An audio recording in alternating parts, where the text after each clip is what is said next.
Encetem l'estiu en una molt bona notícia econòmica per a la ciutat, molt esperada per aquest govern, una notícia transcendent per a Gandia, de les més transcendents dels últims anys, perquè Gandia va ordenar definitivament les seues arques municipals gràcies a una gestió econòmica responsable i eficient i gràcies també a unes fructíferes negociacions amb el govern d'Espanya. Per a tractar de flexibilitzar el pla d'ajust al que aquest Ajuntament està sotmès des de fa més de 9 anys, amb l'objectiu d'encarrilar definitivament l'enorme deute financer heretat. Partix de Gandia, una proposta que partix de nosaltres, que hem liderat nosaltres davant el Ministeri.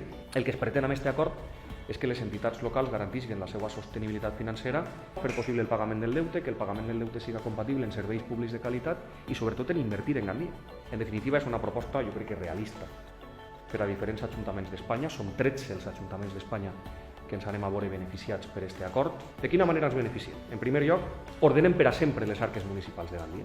En segon lloc, que tindrem més disponibilitat per abordar des del pròxim any, com us deia abans, inversions com ara el transport públic, l'urbanet, el bo taxi, les ajudes al comerç, el xec cultural escolar, la millora de les instal·lacions esportives i altres demandes de la societat que són imprescindibles per a que la ciutat continuï funcionant.